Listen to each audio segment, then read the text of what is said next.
Reid, and at 5 o'clock Eastern Time, senators will debate the nomination of Mary Geiger Lewis to be a district court judge in South Carolina. A vote on her nomination is scheduled for 5:30.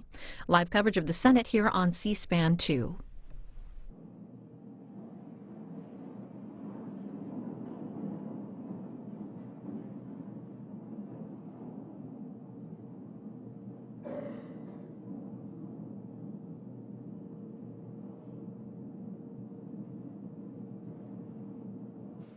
The Senate will come to order. The chaplain, Dr. Barry Black, will lead the Senate in prayer.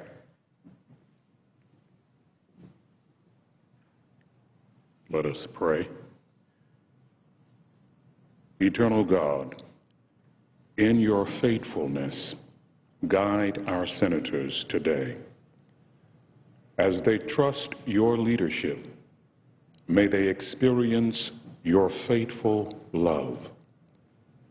Lord, lead them from the path of disunity as you teach them your will. As they experience the constancy of your presence, guide them to your higher wisdom and fill their hearts with your peace.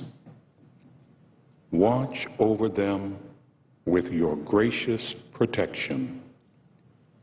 We pray in your strong name. Amen.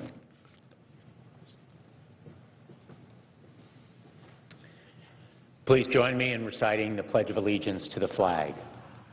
I pledge allegiance to the flag of the United States of America and to the republic which it stands, one nation, under God, indivisible, with liberty and justice for all.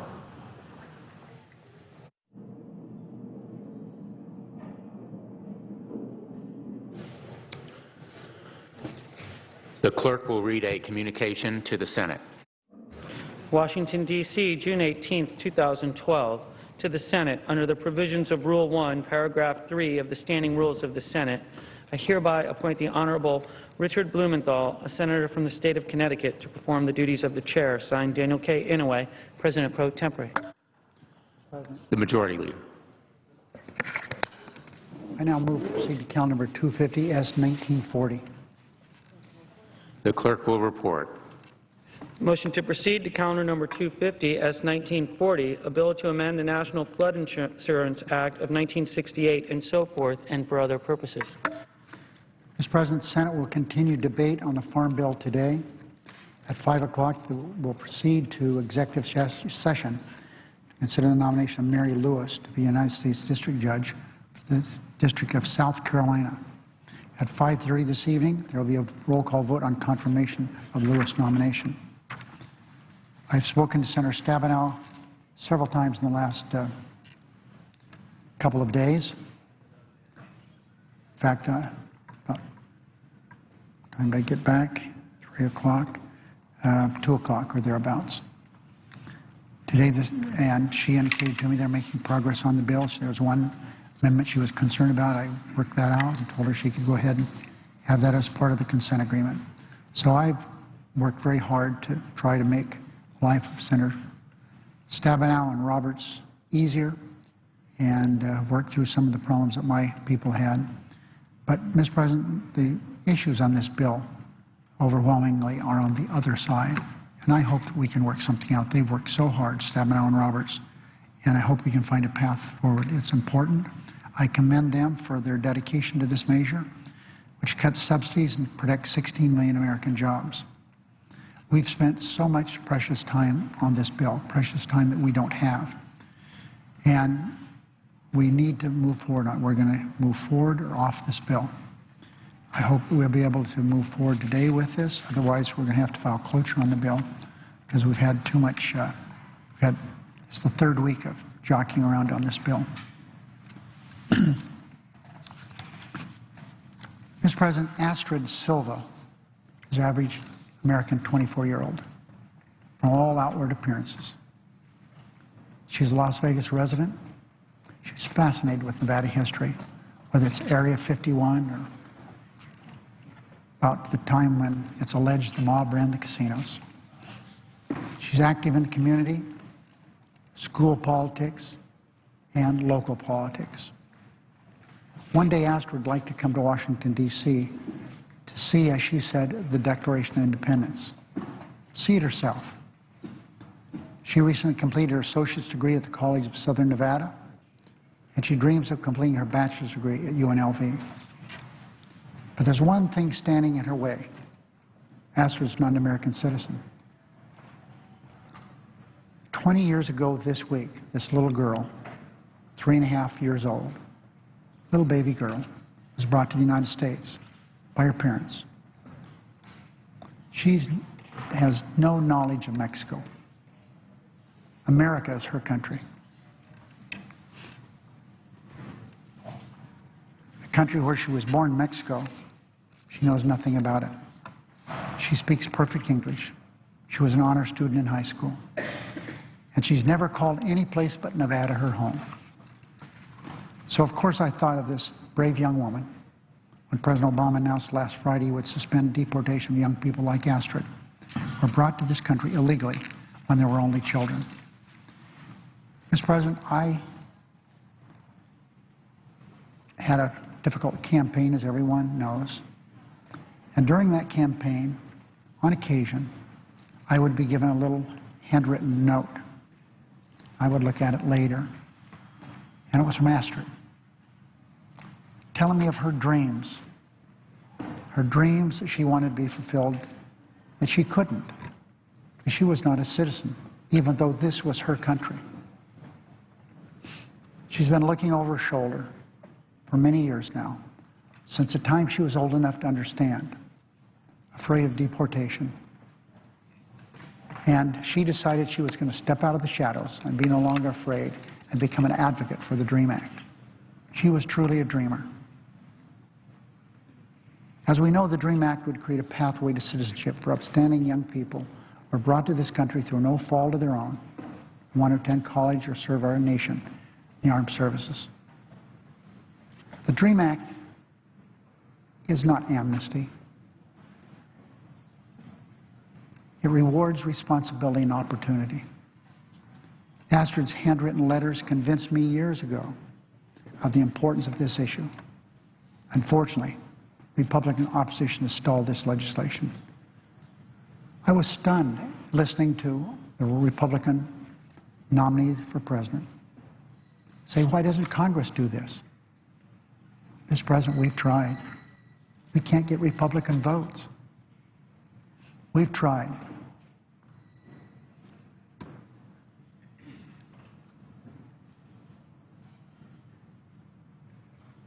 Thanks to President Obama, Astrid and 800,000 other young people just like her, who are American in all but paperwork, no longer need to live in fear of deportation. President Obama's directive to suspend deportation of the Dreamers comes after a year-long review. It will be applied on a case-by-case basis. It frees up law enforcement resources to focus on people who actually threaten public safety and national security. And it removes the specter of deportation that has hovered over deserving young men and women. Mr. President, the presiding officer was for a long, long time the chief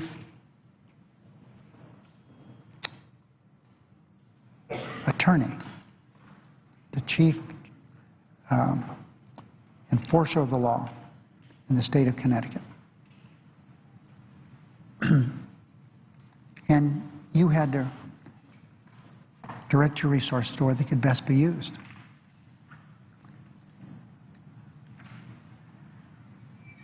You wanted to focus on people who are threatening public safety and national security. What good would it do for us as a country to have people like Astrid? You can't go to school. What you can do, go ahead and be part of a gang. Women become gang members too. Some of those violent gang members we have in America today are women now. Are we better off having these young men and women prevent them from going to school, prevent them from going into the military, even though this is the only country they've ever known as home? Are we better off saying, stay into the shadows? Or are we better off letting them get an education and serve our country in the military? The answer to that is so easy. It removes the specter of deportation that has hovered over deserving young men and women. That's what President Obama did. So I congratulate him for this courageous decision, a decision that benefits both the dreamers and our nation as a whole. Like Astrid, these young people share our language, share our culture, share our love for America, the only country they know. They're talented, patriotic men and women who want to defend our nation in the military, get a college education, work hard, contribute to the communities to this country. And when they pledge allegiance, it's the United States of America. Unfortunately, President Obama's directive is temporary. The onus is now on Congress to protect the dreamers and fix our broken immigration system once and for all. For all these people who are saying, why didn't you do it in Congress? We tried. We invite them here. They want to make it permanent. It could be done very easily.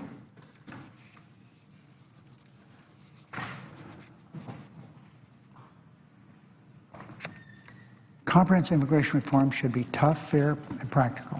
It should continue efforts to secure our borders, hold unscrupulous employers accountable, reform our nation's illegal immigration system, and require 11 million undocumented people to register with the government, pay taxes, fine, work, learn English, and then they don't go to the front of the line, they go to the back of the line, and they work their way up. Some Republicans have suggested a solution to the dreamers' terrible dilemma should have been from Congress, not the President, as I've talked about here today already. I repeat, Mr. President, it's Republican opposition that has prevented Congress from acting. In fact, Senate Democrats blocked the DREAM Act twice. Many Republicans who once said they favor a long-term fix for America's broken immigration system are now banning efforts to find common ground. And it was interesting to note that former governor of Massachusetts, on one of the Sunday shows yesterday, refused to answer the question being asked 4 times by Bob Schieffer. What's your proposal? He wouldn't answer it 4 times. We all know that he said if DREAM Act passed, he would veto it. But he's saying, why don't you work it out in Congress? But he's saying, if you do, I'm going to veto it. So obviously, efforts to find common ground have been abandoned. So the President took decisive action in offering this directive. But he can only do so much by himself. So for Astrid's sake, for the sake of every American, it's time for Congress to become part of the solution. I hope my Republican colleagues will finally join Democrats to find a bipartisan way to mend this nation's flawed immigration system instead of just complaining about the system being broken. The pathway's there. We know what it needs to be done. We just need a little help from our Republican colleagues. Would the Chair announce the business of the day? Under the previous order, the leadership time is reserved. Under the previous order. Thank you. Health absent quorum. The clerk will call the roll. Mr. Aycock.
Senator from Arizona.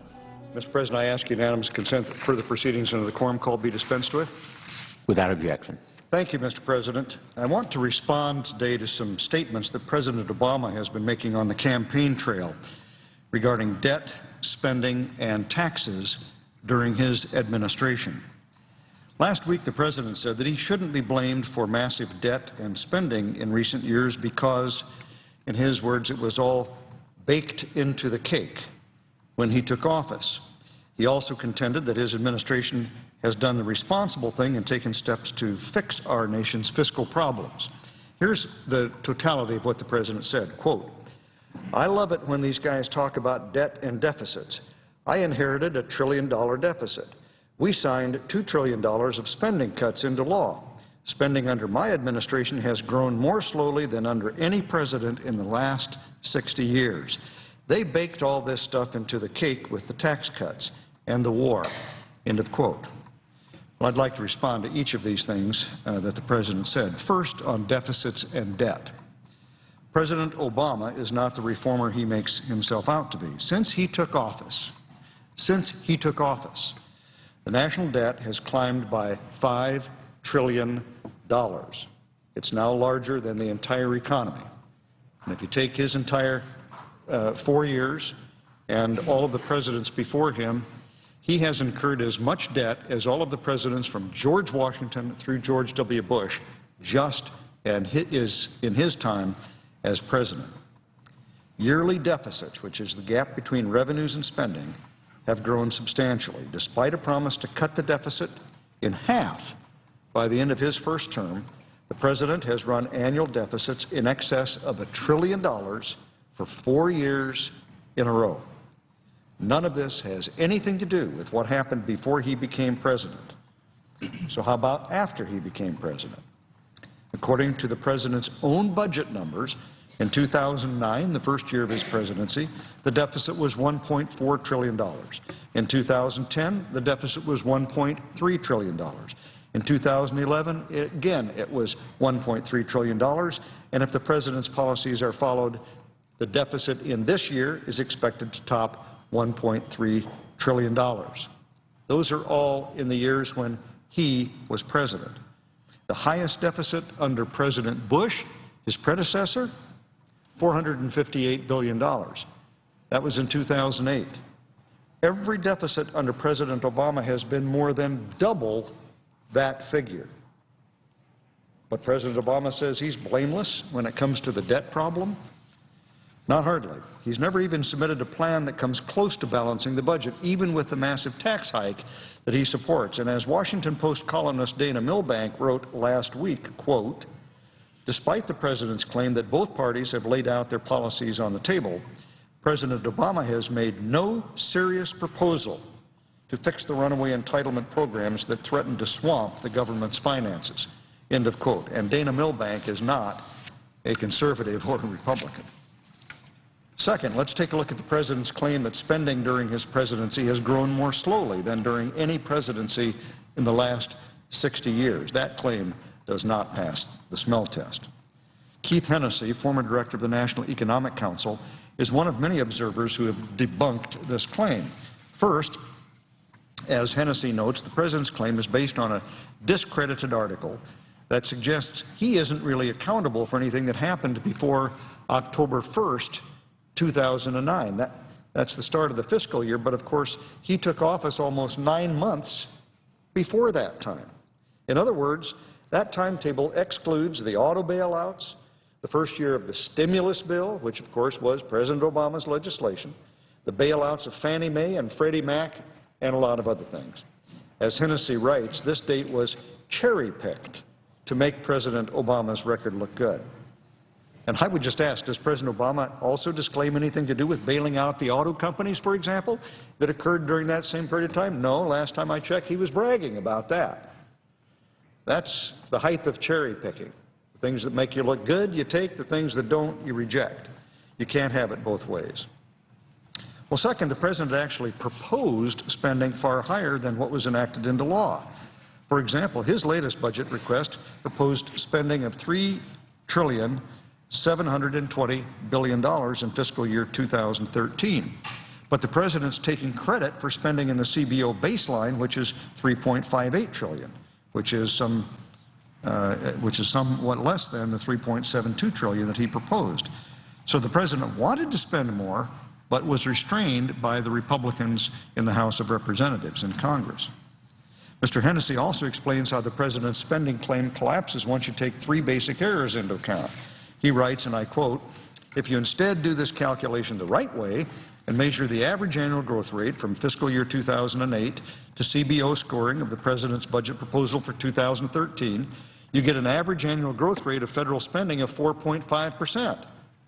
That's a nominal growth rate, so the real growth rate will be in the twos." And end of his quotation. Finally, on spending, it's inaccurate to measure a president's record without looking at the overall size and scope of government. President Obama's preference for big government is obvious to everybody. He usually argues for it. He doesn't argue he's really for smaller, less active government. Well, the historical average of spending to gross domestic product before President Obama took office was roughly 20.6%. So how does President Obama's record stack up?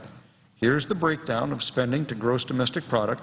These are the ratios during the Obama years. Remember now, this is compared to the historical average of 20.6%. Well, 2009, his first year, 25.2%. Next, 2010, 24.1%. 2011, 24.1% again.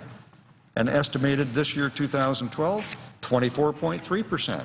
All of them substantially higher than the historical average of spending of 20%. So his spending every year that he's been in office, including the projected spending for this year, will be far greater than the historical average. In the President's budget request for fiscal year 2013, which would be next year, the spending average is 22.5%, still above the 20% historically. So it's no wonder that President Obama doesn't want to run on his real spending record, because it's not one of fiscal constraint. Third, I want to address the President's claim that the tax relief that Congress enacted in 2001 and 2003 somehow played an outsized role in driving up the debt. You've heard him talk about this. If it weren't for the Bush tax cuts, he said, we'd be closer to having a balanced budget. Just not true. The reference for this, the nonpartisan referees at the Congressional Budget Office. These are not partisan people, not on one side or the other. And they have shown that what we have is a spending problem, not a revenue problem. In May of 2011, CBO released an analysis showing that nearly 50% of the cumulative budget deficit since 2001 is due to increased government spending. 28% of it is due to economic and technical corrections. 11% is due to temporary stimulus like tax provisions. The 2001 and 2003 tax relief to which President Obama refers, which, by the way, is the same tax relief that he extended for 2 years about a year and a half ago, that accounts for how much? Just 14% of the deficit since 2001 and 2003. So far from being the cause of the deficit, it only accounts for 14% of the deficit. It's inaccurate for the President to place the blame for his spending record on broad-based pro-growth tax relief that has helped to create jobs and economic growth in this country prior to the last downturn, and that he himself supported extending. Additionally, the recently released long-term budget outlook estimates that tax revenues will exceed the historical average in the next 10 years if these same tax policies, the 2001 and 2003 tax relief, is extended, and if Congress prevents the alternative minimum tax from hitting millions of additional middle-class families. And that's what Republicans have been supporting all along. So we'll get back to the historical average of revenues raised. We all know that robust economic growth is the most effective way to reduce our debt, and that raising taxes will not achieve that goal. Failure to stop this tax-driven fiscal cliff could push us into another recession next year, again, according to the nonpartisan Congressional Budget Office. It would result in a $4.59 trillion tax hike on individuals, families, businesses, and investors over the next decade. And we've said that's the largest tax increase in the history of our country, over $4.5 trillion. If we are serious about increasing tax revenues through economic growth, avoiding a recession is a good place to start. Mr. President, Republicans are happy to debate President Obama on the best way to create jobs and to get our country back on sound fiscal footing. But in order to do so, we need to get the facts straight first. President Obama has not lived up to his promise to cut the deficit. He has not reduced spending in any meaningful way, and tax relief is not the main reason why we are in the red today. Mr. President, I note the absence of a quorum. Clerk will call the roll. Mr. Akaka.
Senators in a quorum call here on the floor of the Senate at 5 o'clock Eastern Time.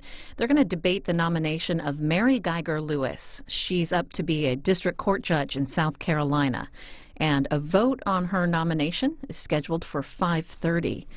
In the Washington Post today, the Post reported a thorny agenda awaits the House and Senate. They're facing some of the most substantive issues between now and the November elections. One of them, student loan rates reverting back to double their current levels on July 1st. And that same day, a short-term measure to fund road projects will expire. House Speaker John Boehner proposed another short-term measure on the roads bill if a deal can't be reached. And amid all of that, the Supreme Court's ruling on the health care law is expected, as well as possible votes on the Keystone Oil Pipeline in Nebraska. That roundup from today's Washington Post. You can find it online at washingtonpost.com.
Mr. President,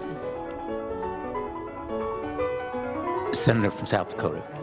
I move the quorum call be rescinded. Without objection. Mr. President, I rise today to talk about the critically important piece of legislation currently before the Senate, the Agricultural Reform, Food and Jobs Act. But first, I want to thank Senators Stabenow and Roberts for the great work they've done to get us to this point in the reauthorization process. The bill, as reported out of the Ag Committee, saves taxpayers more than $23 billion over the next 10 years and will support millions of jobs. With this bill, we're taking several important steps in making our farm support system more responsive to actual need rather than sending payments to producers no matter what they grow. We are long past due in eliminating direct payments. At the same time, we're maintaining a strong crop insurance program and creating a new system that makes assistance available to producers when they actually experience a loss.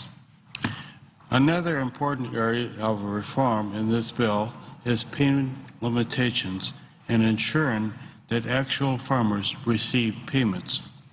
Senators Grassley and I have worked for years to lower the caps on our farm program payments and direct payments to family farmers.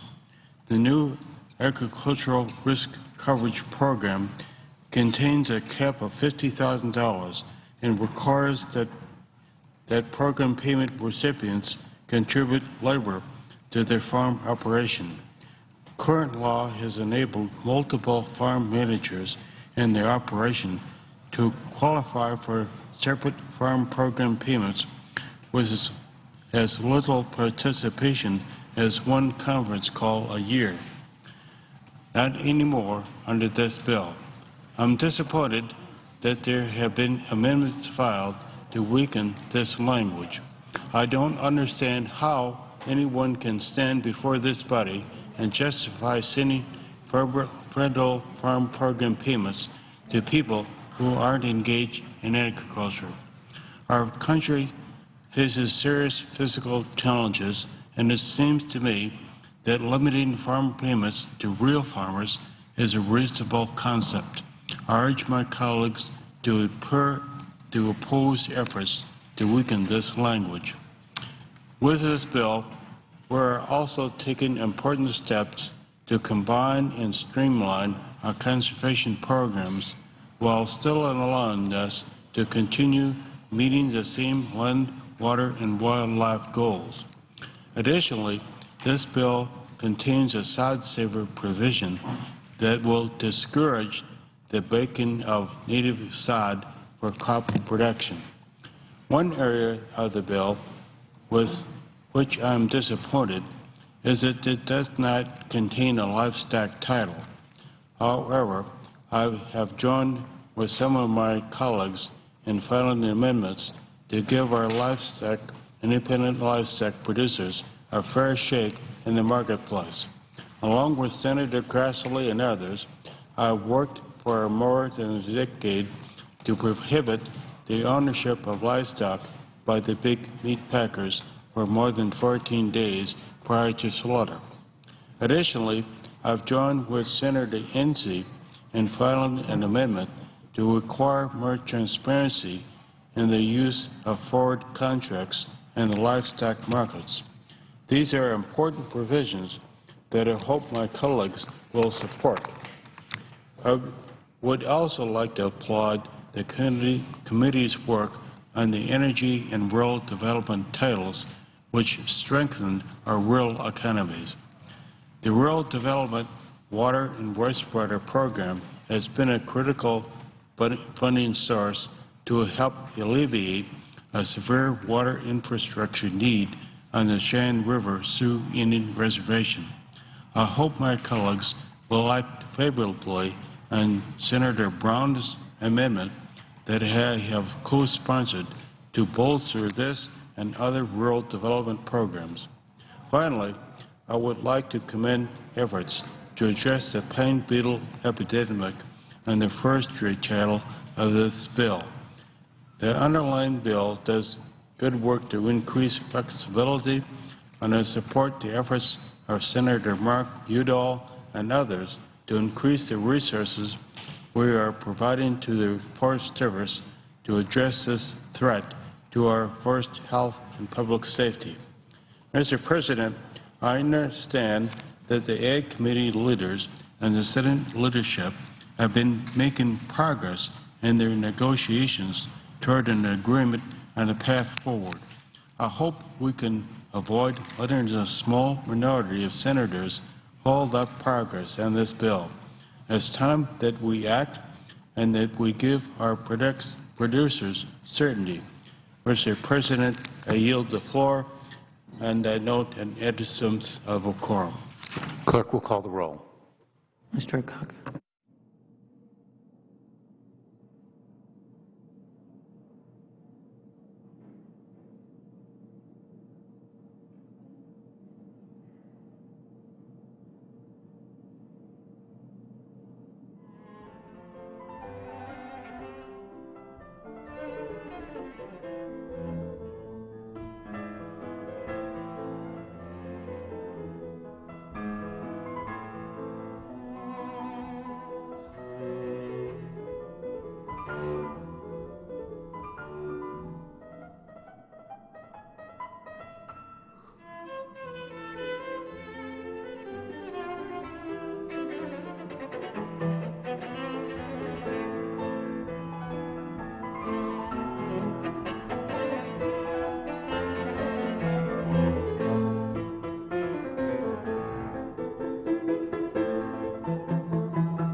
Quick programming note, while the Senate is in a quorum call, J.P. Morgan CEO Jamie Dimon will return for another round of testimony tomorrow on his bank's $2 billion trading loss. Mr. Dimon testified in the Senate Banking Committee, surrounded by members who probed for answers and called on him to curtail the bonuses of those in charge. The House Financial Services Committee will pick up where the Senate left off, and we'll have live coverage of that hearing tomorrow, starting at 9:30 a.m. Eastern, over on C-SPAN 3.